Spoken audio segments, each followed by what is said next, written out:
Funding for Bea Ojakangas' Welcome to My Kitchen is provided by the citizens of Minnesota through the Minnesota Arts and Cultural Heritage Fund. A fragrant braided cardamom coffee bread called Pulla. Piirakka, a rice-filled, rye-crusted pastry, and Paisti, a never-fail savory hot pot from Karelia. A delicious tour of Finland served up with lessons learned from a lifetime of food travel and writing. I'm Bea Ojakangas, cookbook author, food writer, columnist, wife, mother, and grandmother. I've spent my life learning about food and sharing my knowledge with others.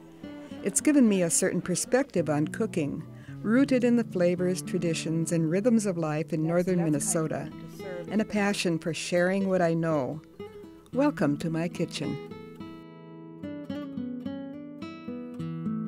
Dick decided he wanted to apply for a Fulbright to study the rocks, to study geology in Finland. And so he applied for the Fulbright, and he got a student Fulbright. And we had two little kids. We went over on the MS Kungsholm, which was a Swedish ship from New York to Stockholm. And Greg had his first birthday on the boat going over, and he had his second one on the boat coming back. So that gives you an idea how old they were. And Kathy was 3. We didn't have much money, so we ended up staying in the third floor apartment of a retired nurses' village. And, no elevators, so I was dragging two little kids up the steps and down the steps with pails of milk and all the food that we had to use for us. And we were in part of Helsinki called Pulla. The days, and I wasn't prepared for this. The days got shorter and shorter in the fall. Soon it was like 3 in the afternoon, it was perfectly dark outside. And I was just feeling, I didn't know what was wrong with me. I was tired, I felt depressed. I suppose now they'd give me a pill. But at that time I thought, I've got to do something. I can't keep going like this. So I called the United States Information Service, and I talked to a woman whose name was Miss Miscellaneous. I thought that was I remember the name because to me it was miscellaneous. And I said, I can do something. I can speak Finnish. I can do demonstrations of food. I'd done that for a long time. And it would be fun to learn about Finnish foods. And I would go and I would talk to people, to the Martha League, they called it Martha-liitto, and ask them about the foods that they made. I'd ask them what they, how did their day go? When you get up in the morning, what do you eat? And at what time do you eat lunch? And so I had a chance to really kind of study the eating patterns of Finns. They always served coffee in the afternoon. Coffee table was an important thing, kaffipöytä. If you have people that come to visit, you serve coffee. Rarely do you invite someone over for a meal.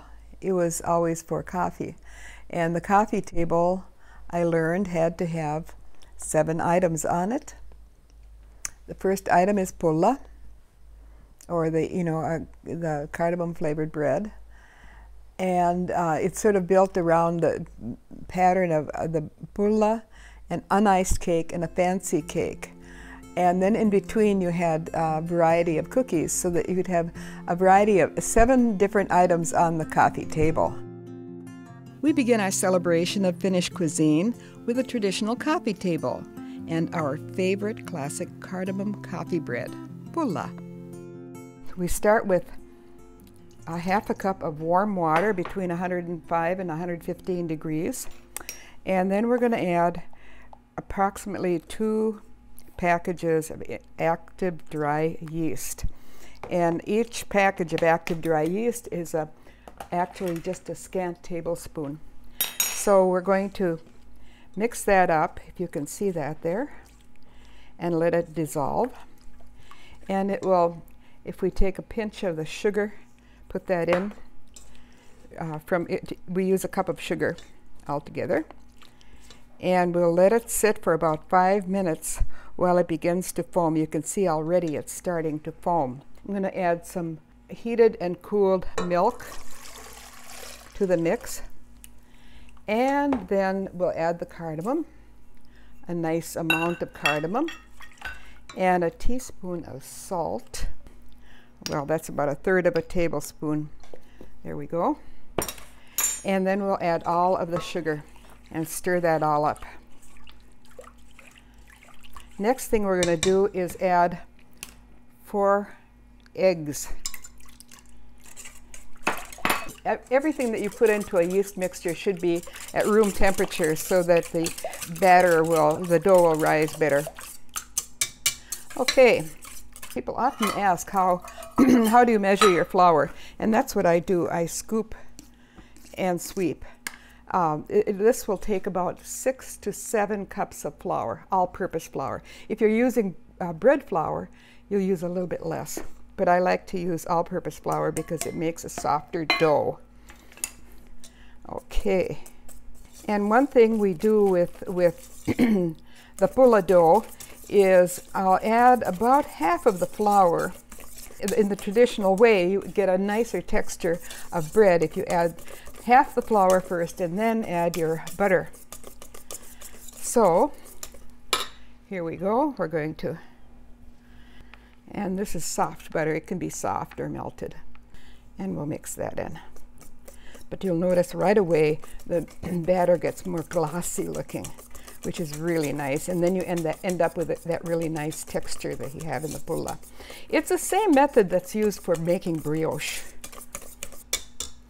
Now, I'm going to add 2 more cups of flour, scoop and sweep, and I'll stir that in. So now we have 5 cups added. So another 2 cups or so is about all we're going to need. And again, 1 more cup. That will be 6 cups of flour. I'll add it kind of slowly.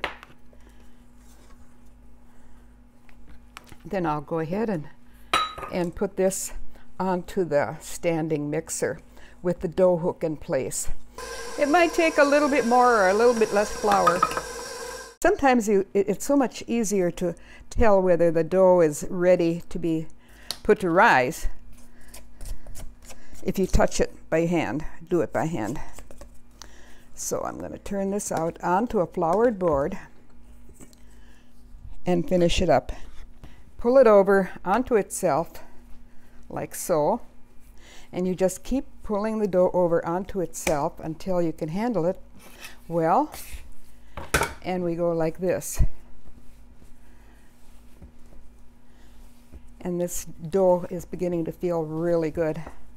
Nice and smooth. Now I'm going to pat it with a little bit of flour, and we'll put it into the bowl so that it can rise until it's doubled. Turn it over to grease the top. Turn it over again. Here we are. We can unwrap it and turn it out onto the counter. Now I like to spray the counter with a little bit of oil. That way you can be sure that it's not going to be sticky. And then we do our shaping. First of all, I'm going to divide the dough into 3 parts, and each one of these will make 1 braid. We'll take the dough and shape it into a long strand, about, oh, I suppose it's about 20 inches long, and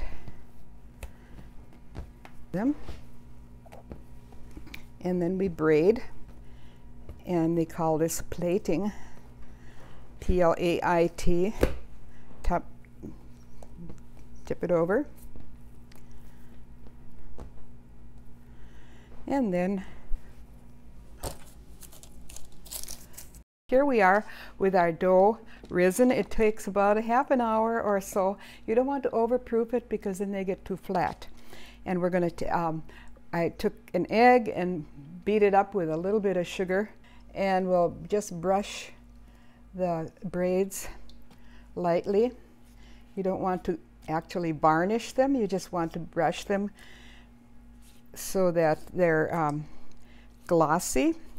And this egg wash or the egg glaze will actually help to hold the nuts on top. I've got sliced almonds, and then I like to also add pearl sugar. And this pearl sugar is it's imported from Sweden, but they use the very same one in Finland as well. So the pearl sugar will just sprinkle on top. Okay, these go into the oven. They'll bake for, like I said, about 18 to 20 minutes at 325 if you're baking in a regular oven, or at about 300 if you're baking in a convection oven. I love pulla. Some friends like to put butter on the pulla. I like it just the way it is, but you can go either way. Sometimes I'll take some soft butter and whip it up with some amaretto or a little bit of powdered sugar and give it an extra flavor. And that's kind of fun to serve, especially if you've got an open house and you want to arrange the pulla nicely and let people spread the butter themselves. They told us about a lot of things about what happened during the Finnish and Russian war, because it was pretty recent in their memory at the time. Some rather amazing things to me were the fact that all these Karelians were displaced from their own part of the country, and they were absorbed into the families in the rest of the country. They didn't have, you know, camps that they went to, displacement camps of any kind. And they didn't even have, it was all volunteer on the part of the people that lived there. And they took in total strangers, families that they didn't know anything about. And they said, they told them that they should make themselves at home, that they really felt bad that they were displaced from their own homes and they didn't think they'd ever be able to go back.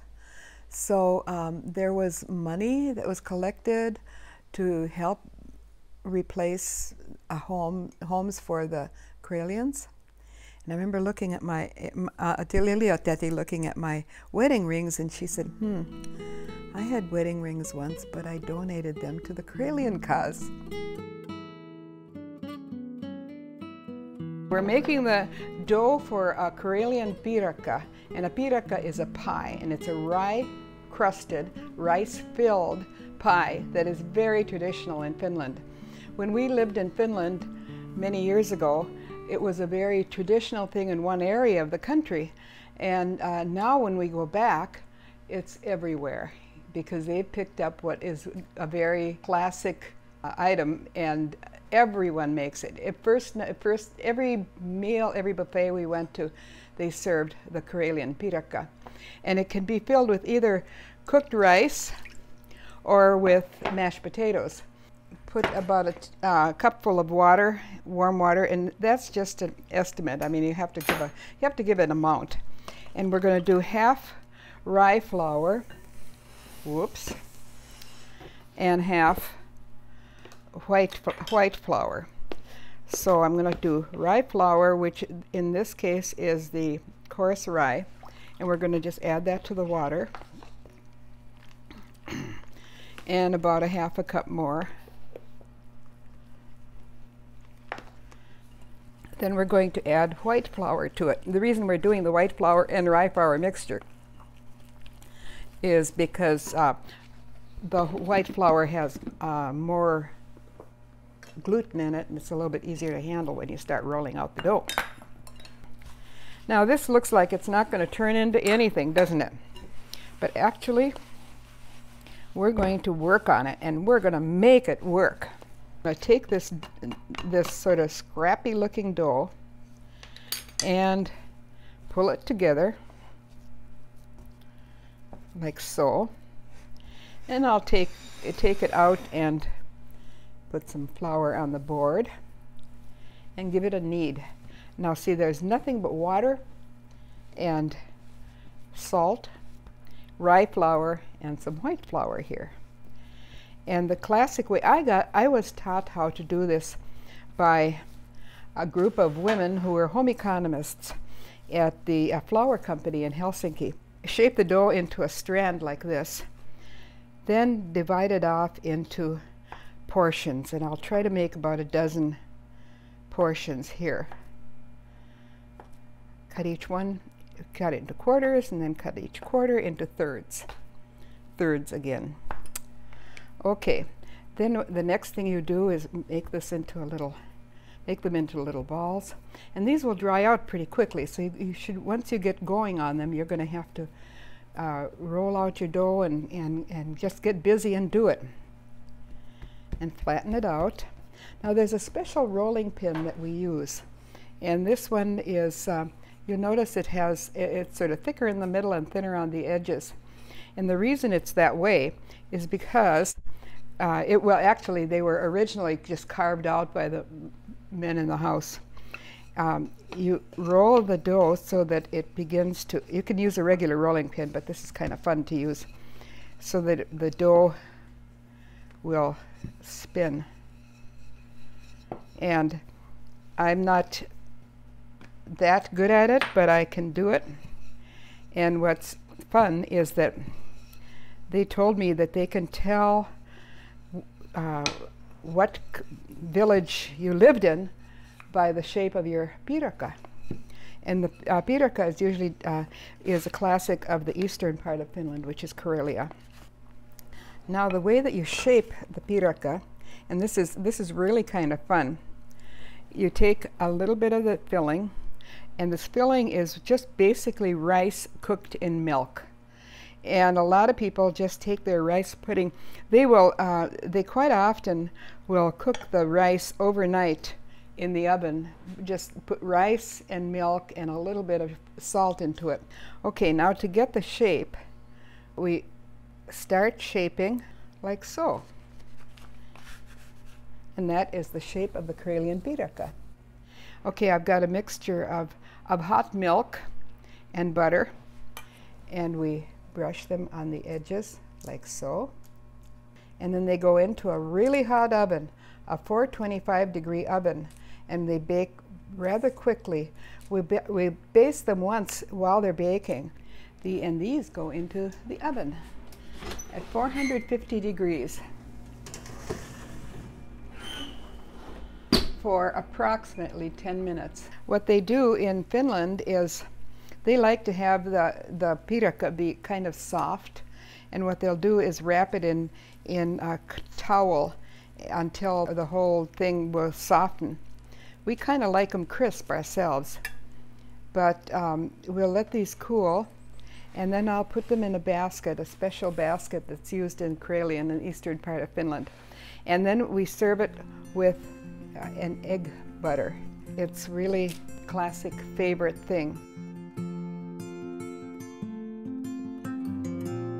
When we left Finland, Dick wanted to go. He had gotten his master's degree in University of Missouri, and he wanted to go to get his PhD at Stanford. But we're driving into Stanford Village. It was in Menlo Park. We drove past a place called Sunset Magazine. I saw this. My heart just went, oh, I've got to work there. I've just got to go to work at Sunset.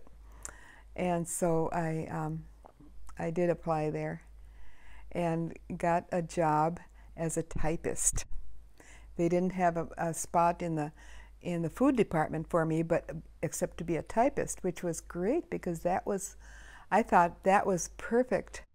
I was like learning on the job how to write and what kind of things are, how to write recipes and what kind of things were interesting to write articles about, and how you wrote an article and how you put this all together.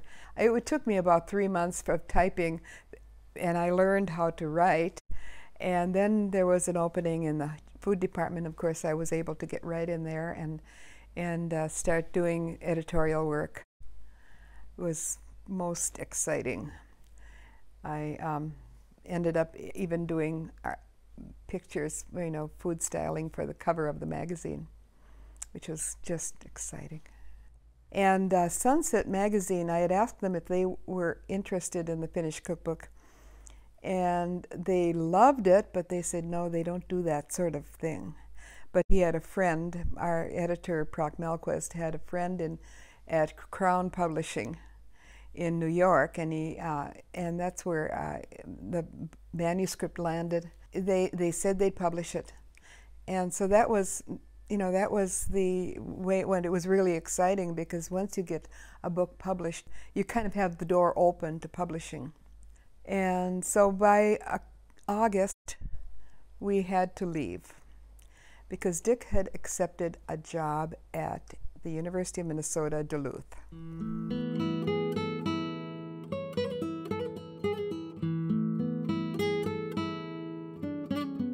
Next, we're going to make Karelian Paisti, which is a Karelian hot pot. It's like a stew that is long and slow baked, and it's got 3 kinds of meat in it, preferably.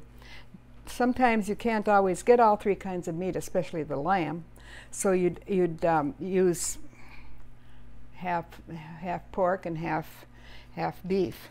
And what we do is we mix up. I have a pound of diced pork, which would be like pork for stew, and a pound of beef for stew, and a pound of lamb for stew. And we're just going to mix that up. I'll mix it with my hands, and we're going to sprinkle in about a 1/2 to 3/4 of a teaspoon of salt per pound. Then there are 2 other flavoring elements in here that are really important. One of them is onions and the other is allspice. And the 2 things cooked together really make a special kind of flavor. If you don't care for allspice, you can use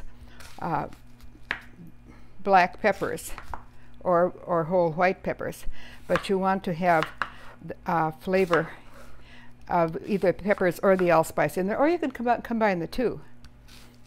So I'm slicing up an equal weight of onions to the weight of the meat. So we got 3 pounds of onions, and we got 3 pounds of beef or meat. And then we're going to layer these things in a pot. And I like to start by putting a layer of onion in the very bottom of the pot.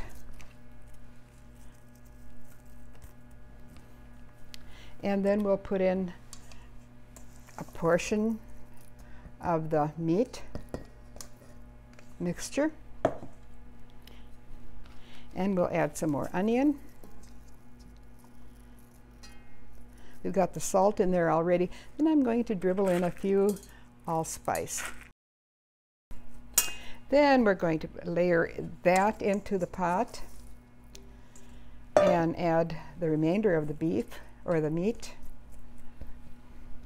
and then slice the remainder of the onions, and they go on top. The reason the onions, I like to have the onions on the bottom and on the top, is because they add the moisture to the stew. We don't add any broth or water to this pot, and we'll press them in. You want to pack it down really, really well. We're packing the whole thing down, and then we're going to dribble a few more allspice in here. And then the final important step is to take a piece of parchment paper or wax paper and press this down on top of the meat. And we press it down real hard and kind of tuck it in like you tuck a sheet all the way around so that there will be no moisture lost. And this ends up being a very, very juicy stew. Now this goes into the oven and it bakes for, if you have it at 275, it'll bake for about 5 hours. And right here we have the Paisti, and that baked for several hours until it's just very soft, very well cooked all the way through and just falling apart tender. Join me next time as we create a perfectly proportioned gourmet meal for two, featuring a flavorful standing rib roast, crisp salad, gigantic popovers, and a very Scandinavian dessert. I'm Bea Ojakangas. See you next time on Welcome to My Kitchen.